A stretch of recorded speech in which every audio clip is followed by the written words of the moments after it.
అపోస్తుల కార్యాలు ఆదివారం మేము రొట్టె విరుచుటకు పౌలు మరునాడు ఎల్లగైంది వారితో ప్రసంగించుతూ అర్ధరాత్రి వరకు విస్తరించి మాట్లాడుచుండెను. మేము కూడి ఉన్న అనేక దీపములుండెను. అప్పుడు ఐదుకు ఒక యవనస్తుడు కిటికీలో కూర్చుని గాఢ నిద్రపోయి పౌలు చాలాసేపు ప్రసంగించుచుండగా నిద్రాభారం వల్ల జోగి మూడవ అంతస్తు నుండి క్రింద పడి చనిపోయిన వారే ఎంతబడెను. అంతటా పౌలు కిందకి వెళ్ళి అతని మీద పడి కౌగిలించుకొని వీరు అతని ప్రాణం అతనిలో ఉన్నదని వారితో చెప్పాను. పైకి వచ్చి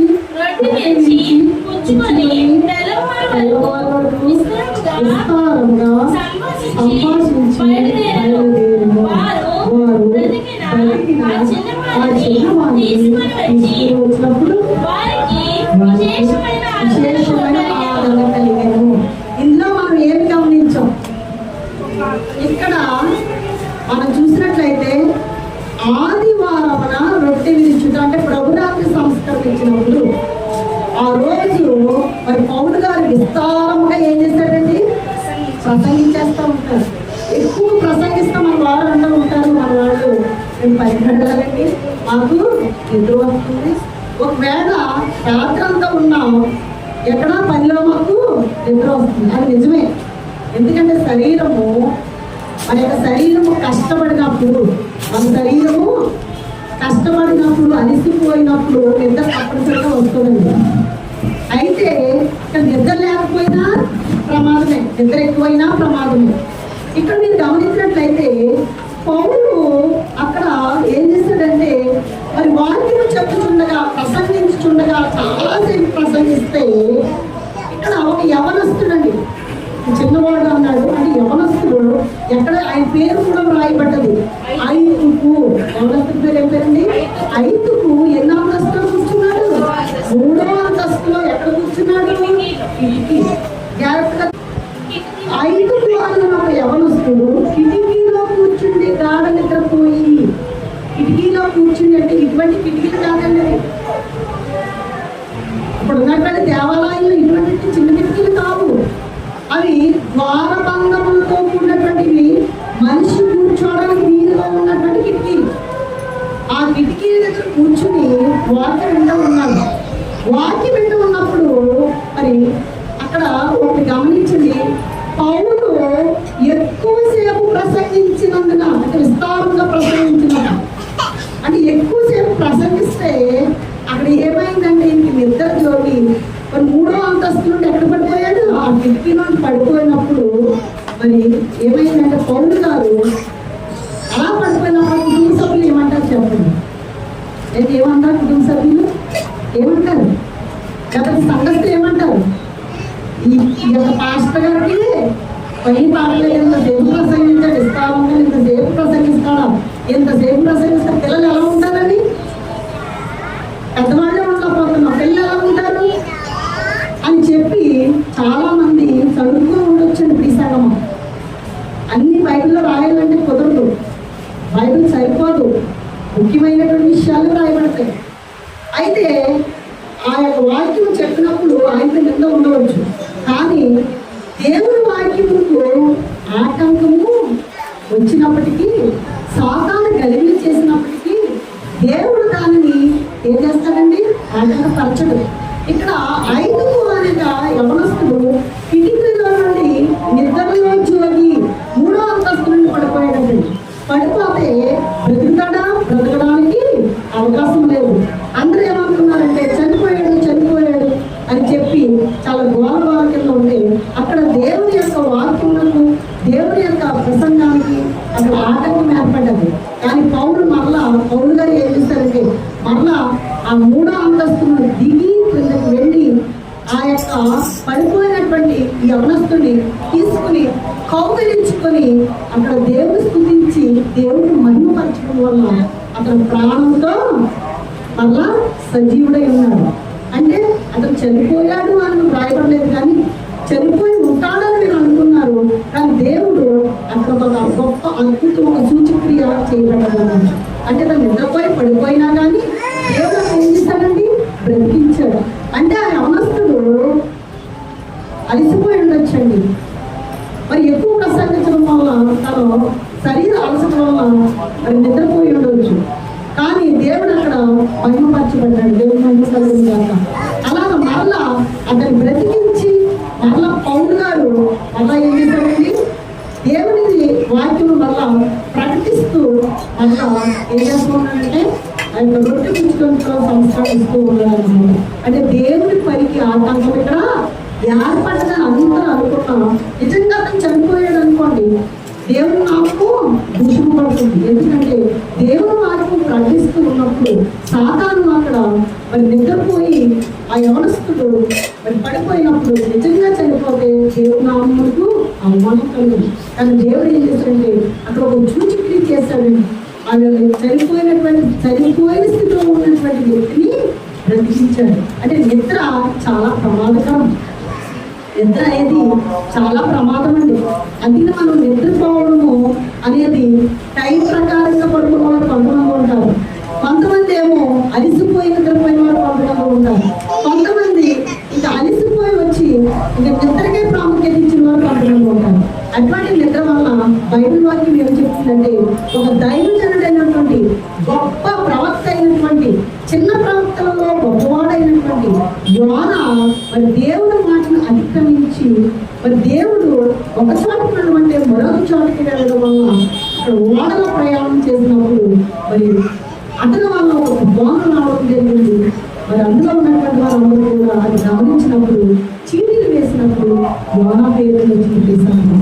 యోనా పేరు మీద వచ్చినప్పుడు మరి యోన ఏం చేస్తున్నా తెలుసా, దేవుని మాటను అతిక్రమించాలని తెలుసుకుని కూడా ఓడ క్రింద భాగంలోకి వెళ్ళిపోయి ఏం చేస్తా ఉన్నాడు, నిద్రపోతూ ఉన్నాడు. ఆ ఓడ నాయకుడు ఏమని చూస్తున్నా తెలుసండి, ఒక గొప్ప దైవజనుడు, ఒక దేవుడు ఆ దైవజనుడితో మాట్లాడుతూ ఉంటాడండి. చక్కగా ఒక సంభాషణ మాట్లాడినటువంటి ఒక దైవజనుడిని ఒక ఓడ నాయకుడు ఎందుకు పనికిరానటువంటి ఒక ఓడ నాయకుడు ఏమంటున్నాడంటే, ఓయి నిద్రపోతా, నువ్వు ఎంతవరకు నిద్రపోతూ ఉంటావు, ఇలా ప్రమాదము ముంచుకొచ్చింది. ఏమవుతుందంటే ఓడ ఉరుపై స్థితిలో ఉంది, అనేక మంది ప్రాణాలు దేంట్లో కలిసిపోతుందండి, గాలిలో కలిసిపోతుంది. నువ్వేంటి ఇలా నిద్రపోతున్నావు, లేచి ఈ దేవుని ప్రార్థించని ఓడ రావికుడు ఒక గొప్ప ప్రవక్తకి బుద్ధి చెప్పండి. ఇక్కడ లోకంలో దైవజనులు అనేటువంటి వారు గొప్పవారని మీరు అనుకోవచ్చు. దైవజనుల్లో కూడా బలహీనతలు ఉంటాయి. దేవుడు కూడా వాళ్ళు కూడా మేల్కొని కలుపుతాడండి. ఎందుకంటే యోనాగానం లేపినట్టు చివరికి యోన నిజం ఒప్పుకోవడం, సముద్రంలో వేసేయడం, తర్వాత శాపం మింగడం, ఒక మింగడం దేవుడు ఆర్డర్ ఇచ్చాడు. అక్కడికి వెళ్ళడం, చేప కడుపులో ఉండి అప్పుడు ప్రార్థన చేశాడు అన్నమాట. అంటే మనకు కష్టాలు వస్తాయని మనం ప్రార్థన చేయమని, అంటే నిద్ర అంత పని చేసింది. అంటే యోన కూడా చివరికి వెళ్ళిపోయి నిద్రపోవడం జరిగింది. అయితే నిద్ర వల్ల మనకి ఏమిటి అని మనం ఆలోచన చేస్తే అసలు నిద్రకి మనం చూడండి, ఒక భాగం మనం చూద్దాము. సామెతల గ్రంథము సోమరి చీమల యొద్దకు వెళ్ళుము, వాటి నడతలు కనిపెట్టి జ్ఞానం తెచ్చుకును. చూడండి చాలా అక్కడ చూడండి, సోమరి చీమల యొద్దకు వెళ్ళి, సోమరి అంటే ఎవరంటే ఎక్కువ కష్టపడకుండా నిరంతరం నిద్రపోవడం సోమరి అంటారు. దొరికినాడు తినేస్తాడు. సోమరి చేసే పని ఏంటంటే కష్టపడినట్టండి, సులువుగా ప్రయత్నం చేస్తాడంట, డబ్బులు సులువుగా సంపాదిస్తాడు. సంపాదన కూడా కొంతమంది కూడా ఏం చేస్తాడు తెలుసా, సోమరి దొరికిన కాడ తినేసి మళ్ళీ ఏం చేస్తాడండి,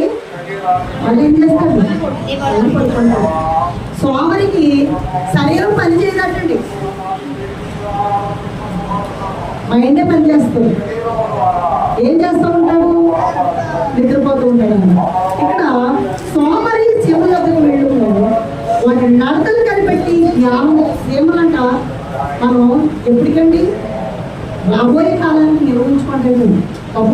వాక్యాన్ని మనకు తెలుసు, మనం నడుస్తున్నప్పుడు మనం తొక్కేస్తాం, కానీ ముందు జాగ్రత్త కోసం. అదేవిధంగా 9వ వచనంలో చూడండి, సోమరి ఎందాక నీవు పడుకొని ఉండుము, ఎప్పుడు నిద్ర లేచినము, ఇక కొంచెం నిద్రించదనని, కొంచెం తిరిగేదనని, కొంచెం సేపు చేతులు ముడుచుకొని పొడుగుదనని వండుతున్నాము. నిద్ర వల్ల వచ్చినటువంటి నష్టం ఏమిటంటే కాసేపు పడుకుంటాను, కాసేపు ముడిచిపెట్టుకుంటాను. కొంచెం ఎక్కువసేపు ప్రార్థన ఉంటే కొంతమంది నిద్ర కాగలేక వెళ్ళిపోయి పడుకుంటారు. మరి ఎలా చదువుతారో నాకు తెలియదు. ఏ పని ఉన్నప్పుడన్నా మరి అది ఆటంకం ఏర్పడుతుంది. టైం అయిందంటే కరెక్ట్గా నిద్రపోతారండి. వాడికి టైం అయిందా మంచి ఎక్కేస్తాం, టైం అయిపోయిందండి.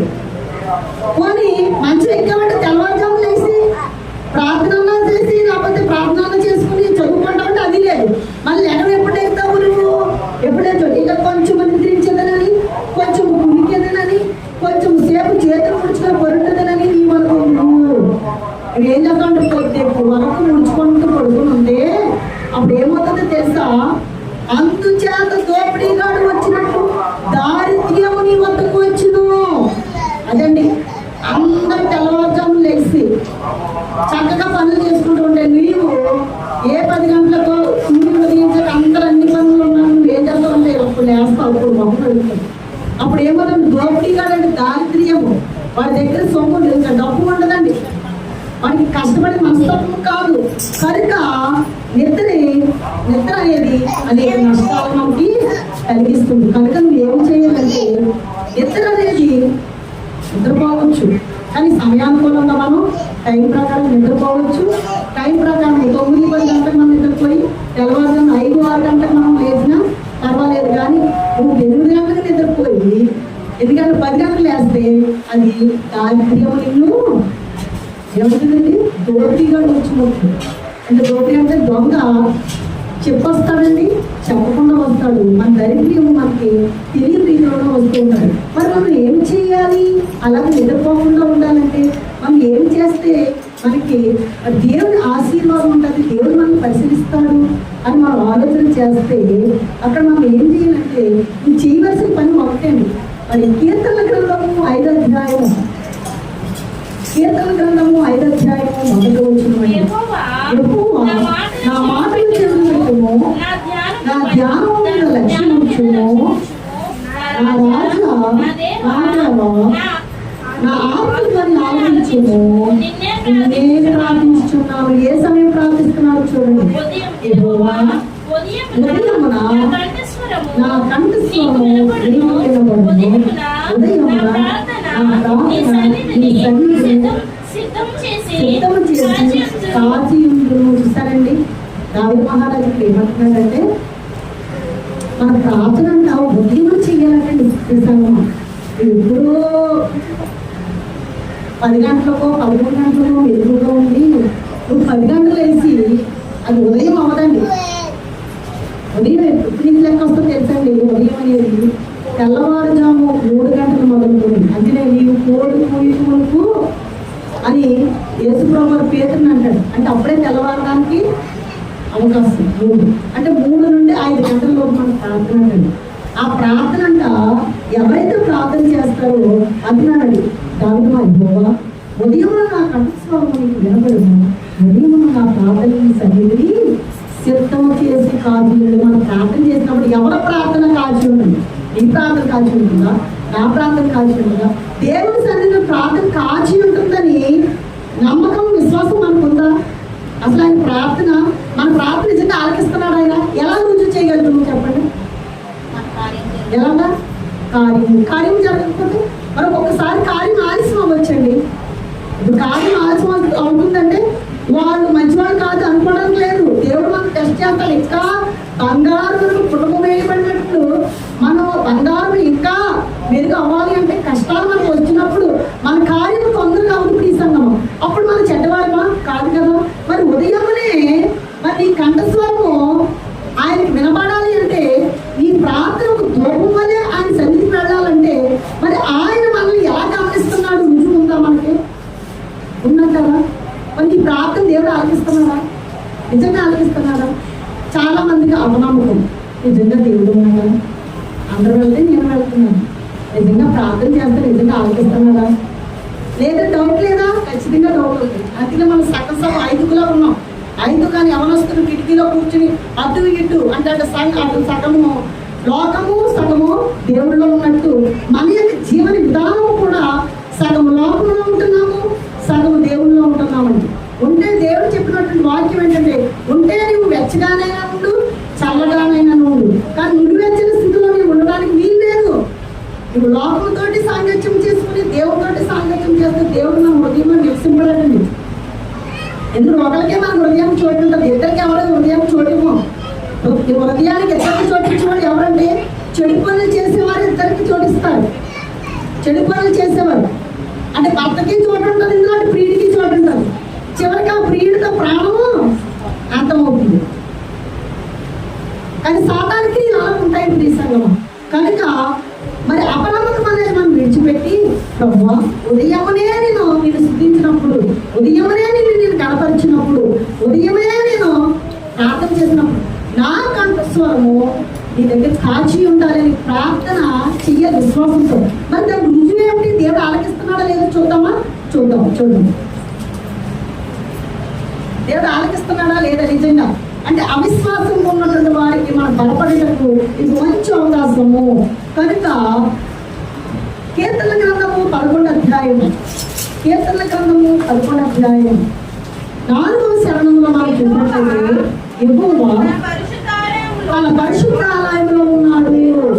యెహోవా సింహాసనం ఆకాశంలో ఉన్నది, ఆయన నరులను జాగ్రత్తగా వినండి, ఆయన నరులను కన్నులారా చూచుచున్నాడు. తన కనుదృష్టి చేత ఆయన వారిని పరిశీలించుచున్నాడు. దేవునికి మహిమ కలుగుగా. ఇది జాగ్రత్తగా ఉంది. నీవు ఉదయమనే ప్రార్థన చేసినప్పుడు, నీవు నీ కంఠస్వరము ఆయన సన్నిధికి చేరతాదని విశ్వాసం నమ్మకం ఉన్నప్పుడు, నీ యొక్క ప్రార్థన దూపం వలె ఆయన సన్నిధికి వెళుతుందని విశ్వాసం నీకు ఉన్నప్పుడు, దేవుడు ఏం చేస్తాడు తెలుసా? అక్కడ చూడండి, యెహోవా ఎక్కడ ఉన్నాడండి? ఆయన పరిశుద్ధాలయంలో ఉన్నాడండి. యెహోవా దేవుడు ఎక్కడ ఉన్నాడు? ఆయన పరిశుద్ధాలయంలో ఉన్నాడు. ఆయన పరిశుద్ధాలయం ఎక్కడ ఉన్నది?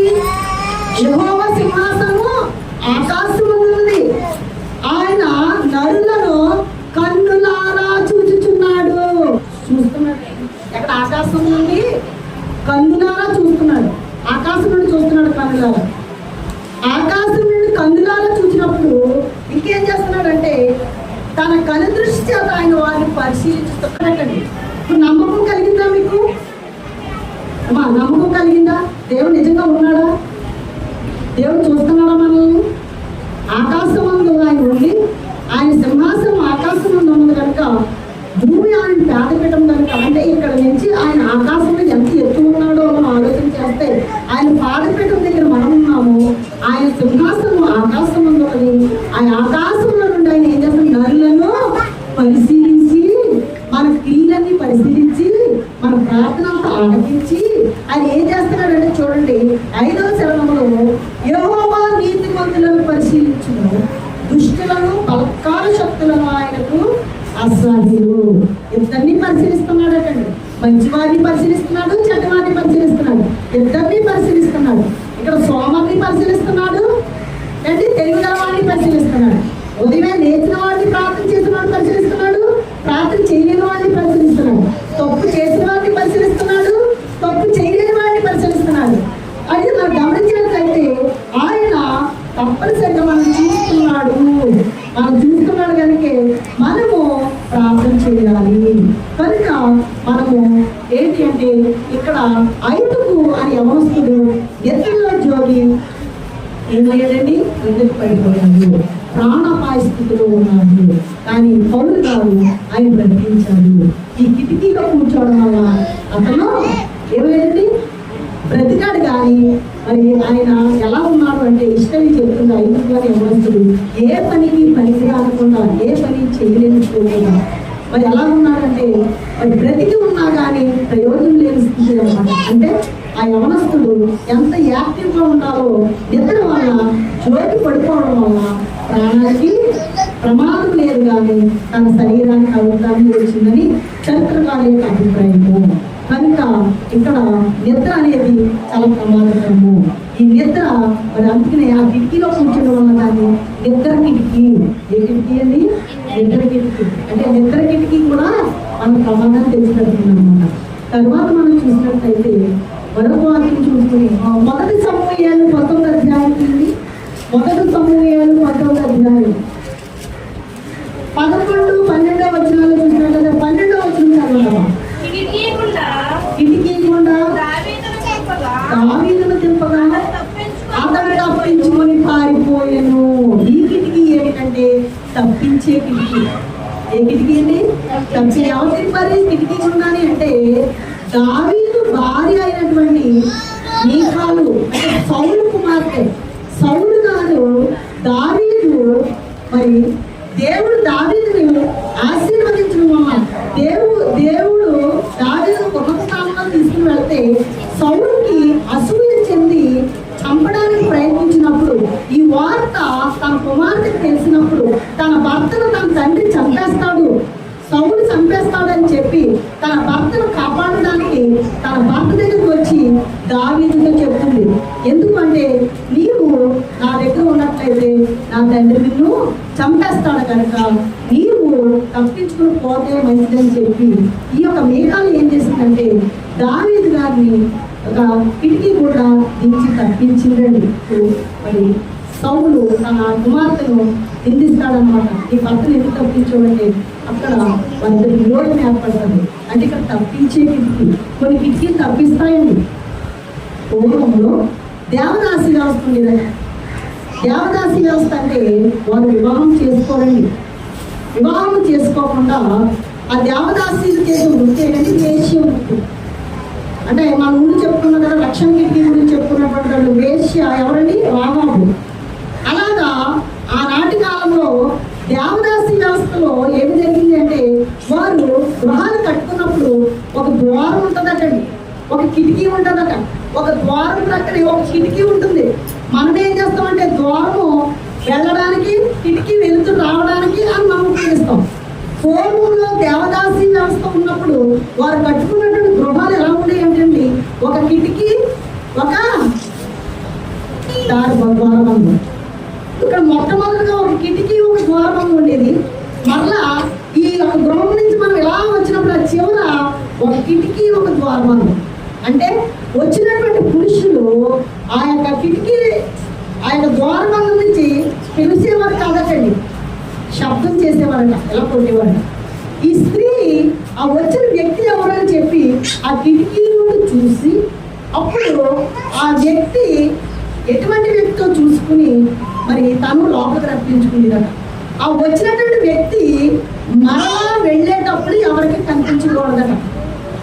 అంటే పాపం చేసేటప్పుడు కూడా వాడు పాపానికి అనేకమైనటువంటి ఆలోచనలు కలిగి పాపముతో కూడినటువంటి జ్ఞానంతో వారు డబ్బు సంపాదించడానికి తన యొక్క కన్యత్వాన్ని మరి ఏంటంటే వారు ఇతరులకు ఉపయోగించడానికి వచ్చినటువంటి వ్యక్తి మరొక వ్యక్తికి తెలియకుండా ఎక్కడి నుంచి వెళ్ళిపోవాలండి? మళ్ళా వెనక ద్వారం నుండి వెళ్ళిపోవాలి. అయితే మరొక ద్వారం ఉంటుందండి ఇంపార్టెంట్ అయినటువంటి వ్యక్తులకి. అంటే పెద్ద పెద్ద కుటుంబాల నుండి వచ్చినటువంటి వ్యక్తులు వారి యొక్క మర్యాద గౌరవం బయట కనపడకుండా ఉండాలి అంటే ఆ వ్యక్తులు మరొక రహస్యమైన కిటికీ ఉన్నది. ఆ కిటికీకి అంటే అక్కడ ద్వారా దాని నుండి రావాలి. అంటే వచ్చినటువంటి వ్యక్తి రావడం తెలుస్తుంది కానీ వెళ్ళే వ్యక్తి మరొక వ్యక్తి వచ్చి రెడీగా ఉన్నప్పుడు ఇక్కడ వ్యక్తి అక్కడి నుంచి వెళ్ళిపోయి ఏర్పాటు చేస్తారండి. అంటే అంత భయంకరమైనటువంటి పాపానికి కూడా కిటికీలు పనిచేస్తూ ఉంటాయి. ఆ కిటికీ అని తప్పిస్తున్నాయి. ఈ కిటికీ అయితే మీకాలు తన భర్తను తప్పించి దేవుడికి మరి మంచి యోగ్యుడిగా దావీదు మహారాజు దీవెన అంటే దావీదు మహారాజు దేవుడు దీవెన ఉన్నాయి కనుక భార్య ఆ యొక్క కిటికీ నుండి తప్పించింది. మరొక వాక్యం చూసుకుని 2వ కొరింథీయులకు రాసిన పత్రిక 11వ అధ్యాయం 32-33 వచనాలండి. ఇతగోరి కావలి ఇచ్చి దమస్కీయుల పట్టణమును భద్రము చేసేవాడు. అప్పుడు నేను కిటికీ గుండా ఓడ మీద నుండి గంపలో దింపబడి అతని చేతిలో నుండి తప్పించుకుని పోయి నేను అనేక సువార్త ప్రకటిస్తున్నప్పుడు ఎంతో మంది నాకు ఏం చేశారండి, నన్ను శ్రమ పెట్టారు. నన్ను 5 సార్లు 1.4 దెబ్బలు నన్ను కొట్టారు. నా ప్రాణం పోయినంతగా నేను బాధపడ్డాను. అనేక మంది రకరకాల మనుషులు ఉన్నారు. దేవుడు నమ్మిన వారు ఉన్నారు, దేవుడు నమ్మలేని వారు ఉన్నారు, యేసు రక్షకుడిని నమ్మిన వారు ఉన్నారు. కానీ ఇంత శ్రమపడి సేవ చేస్తూ ఉంటే, నేను పరిచయం చేస్తూ ఉంటే, ఒక రాజు క్రింద అరైతే ఆ రాజు క్రింద ఉన్నటువంటి అధిపతి నన్ను పట్టాలని చంపాలని చూశాడు. కానీ దేవుడు ఏం చేశాడు, తప్పించాడు. అందుకే ఎలా తప్పించాడు అంటే, ఒక గంపలో నుండి ఆయన దింపారటండి. గంపలో నుండి గంపలో పెట్టి కిటికీలో నుండి దింపారంటే ఇక్కడ పౌలు గారికి కూడా ఈ కిటికీ తప్పించింది. అంటే మంచివారు ఆ కిటికీ నుండి తప్పించబడ్డారు అంటే దేవుని సువార్త ప్రకటించబడుతుంది. అంటే చెడ్డవారు తప్పించబడుతున్నారు, మంచివారు తప్పించబడుతున్నారు. చెడ్డవారు తప్పించబడి పాపములు చేస్తున్నారు, మంచివారు తప్పించబడి దేవుని వాక్యం ప్రకటిస్తున్నారు. అంటే ఇక్కడ కిటికీ మనం చూసినట్లయితే అక్కడ మనం 5కేమో 2 కిటికీ గురించి మనం చెప్పుకున్నాము. ఇక్కడ దావీదు మహారాజు మరి భార్య కిటికీ గుండా తప్పించింది. అదేవిధంగా ఒక పౌలుని గంపలో పెట్టి మరి అక్కడ ఉన్నటువంటి వారు పౌలు గారిని కూడా సువార్త ప్రకటించడానికి ఒక రాజు అయితే ఆ రాజు కింద ఉన్నటువంటి అధిపతి చంపడానికి ఆయన ప్రయత్నించినప్పుడు మరి గంపలో నుండి కిటికీ నుంచి తప్పించడం జరిగిందండి. తప్పించే కిటికీ కనుక ఈ కిటికీలు అనేవి చాలా ప్రమాదకరమైనవి. మనము ముందు చెప్పుకున్నాం, రక్షణ కిటికీ, రక్షించే కిటికీ. అంటే ఆ కిటికీ నుండి మనం రాహాబు రక్షింపబడిన రీతిగా మనము రక్షింపబడాలి. మరి ఏ విధంగా అంటే దావీదు మహారాజు తప్పించుకున్న రీతిగా, పౌలు రాజు గారు తప్పించుకున్నటువంటి రీతిగా మనము తప్పించబడాలి. దేని నుండి తప్పించబడాలి? పాపం నుండి తప్పించబడాలి, చెడు నుండి తప్పించబడాలి. మరి అల్లికి కిటికీ అంటే చెడు చూపు మనం చూడకుండా ఉండాలి. తెలుసా, ఆ చెడు చూపు చూడాలంటే మనలో ఉన్నటువంటి కిటికీలు అంటే కళ్ళు, మనలో ఉన్న కిటికీలు కళ్ళు. ఈ కళ్ళు చూసిన దాని దగ్గర పెడతా ఉంటుంది మనస్సు. ఒక అందమైన అమ్మాయిని చూసామనుకోండి, ఆ మనస్సు అక్కడికే వెళుతూ ఉంటుంది. అంటే చూడడానికి మనం చూడకూడదు. కనుక మనము ఏంటి అంటే ఈ కిటికీల ద్వారా మన హృదయం, మనకి మనోనేత్రాలు ఉన్నాయి. మనకి మనోనేత్రాలు మన హృదయానికి లేదా మన ఆత్మకు దేవుడు కిటికీలు ఏర్పాటు చేస్తాడు. హృదయం అనే తలుపు, ఆ తలుపు దగ్గర దేవుడు తడుతూ ఉంటాడు. ఆ తలుపు తట్టేటప్పుడు దాంట్లో ఉన్నటువంటి మనోనేత్రాలు అంటే మనకి ఈ నేత్రాలు కాకుండా మనసుతో చూసే నేత్రాలు దేవుడు ఏర్పాటు చేస్తాడు. అటువంటి నేత్రాలు మనకు కలిగి ఉంటే రక్షణ కిటికీని కలిగి ఉంటాము. ఇంకా మనం ప్రార్థన కిటికీ గురించి తెలుసుకున్నాం. దానియేలు 3 సార్లు మరి ముఖాన్ని ప్రార్థన చేశాడని. యెరూషలేము తూర్పు కట్టిన యెరూషలేము దేవాలయం కట్టిన కిటికీలు తీసి ఉమ్మాని ప్రార్థన చేశాడు. మరి చివరికి సింహాల కోలు నుండి తన ప్రాణాలు కాపాడుకున్నాడు. మనము ఈ రోజు నువ్వు ప్రార్థన చేయాలి అంటే మరి యెరూషలేము దేవాలయం ఎక్కడ ఉందండి, తూర్పుతో ఎక్కడ తిరుగుతాం మేము అని కొన్ని సమస్యలు ఒక ఆలోచనలు వస్తూ ఉంటాయి. ప్రతి నీవు ప్రార్థన చేయాలంటే నీ ఇంటి దగ్గర ఉపవాసం ఉండి రహస్యమందున నీ తండ్రిని తలుపులు వేసుకుని ప్రార్థన చేసినప్పుడు ఆకాశంలో ఉండి ఆయన పరిశుద్ధ ఆలయంలో ఉండి ఏం చేస్తానండి, మనం పరిశీలించి నీ హృదయం, నీ యొక్క ఉదయంలో ప్రార్థన చేసినప్పుడు నీ కంఠస్వరము నీది ముందు వెళ్తుందా, నాది ముందు వెళ్తుందా, ఎవరి ప్రార్థన ముందు వెళ్తుందని పట్టుదలతో మనం ఉదయమనే లేచి అని ప్రార్థన చేసినప్పుడు నీవు ఆశీర్వదించబడతావు, నీ భర్త ఆశీర్వదించబడతారు, నీ బిడ్డలు ఆశీర్వదించబడతారు. నీ ప్రార్థనే నీ భర్త బయటకు వెళ్ళారంటే అది రక్షణ కంచిగా ఉంటుంది. నీ బిడ్డలు బయటకు వెళ్ళారనుకో నీ ప్రార్థన రక్షణ కంచిగా ఉంటుంది. నువ్వు ప్రార్థన చేయకుండా, నీవేమి చేయకుండా ఎక్కువగా పుస్తకం ముచ్చట్లు మనం పడిపోతూ ఉంటే మన బిడ్డలు కూడా మనము తెలియని రీతిలో చాలా ప్రమాదాలకు గురవుతూ ఉంటాయని తెలుసు. బిడ్డలే మనకి ఏమవుతారండి, ప్రమాదాలుగా తయారవుతూ ఉంటారు. మనకి చూసారో లేదో, టీవీలో వచ్చింది, మన యూట్యూబ్లో కూడా వచ్చింది. ఒక టీచర్ గారు అబ్బాయి గారంగా పెంచడం వల్ల బీటెక్ చదివాడు, కావాల్సిన అమౌంట్ పంపిస్తూ ఉంది. ఫలానా చోట ట్రైనింగ్లో ఉన్నాడని చెప్పి హైదరాబాద్లో పెట్టారు రూమ్ తీసి. మరి ప్రతి నెల 50,000 రూపాయలు లేకపోతే 5,000 రూపాయలు పంపుతుంటే వాడు తిని ఇష్టం వచ్చినటువంటి మెంటల్గా అయిపోయి డబ్బులు పంపించలేదని ఇంటికి వచ్చి మా తల్లిని చాక్తో ఆవిడ తల్లి అండి. అంటే పోలియో వచ్చింది ఒక టీచర్కి, ఒక్కడే కొడుకు లేకలేకపోతాడు. కారణం ఏమిటి, నువ్వు చనిపోవడానికి కారణం ఏమిటి? నీ ప్రాణం పోవడానికి కారణం ఏమిటి? నువ్వు చిన్నప్పుడు నువ్వు చక్కగా 9 నెలలు మోసి పాలు ఇచ్చి చక్కగా నువ్వు పెంచుకుని ఒక ఉన్నత స్థానాన్ని తీసుకెళ్లాల్సిన నీ కుమారుడు చివరి నీ ప్రాణాన్ని తీశాడు. ఆ స్థితిలో మనం ఉన్నటువంటి తీసామా? మన బిడ్డలు మన స్వాధీనంలో పెట్టుకోవాలంటే ప్రార్థన కలిగి ఉంటే రక్షణ ఉంటుంది. రక్షణ కలిగి ఉంటే నువ్వు ఆశీర్వదించబడతావు. ఇద్దరు మధ్యలోకి వెళ్ళవు, తప్పించబడతావు. కనుక ఈ వాక్యము మన అందరి హృదయాల్లో ఫలించి అభివృద్ధి చెందిన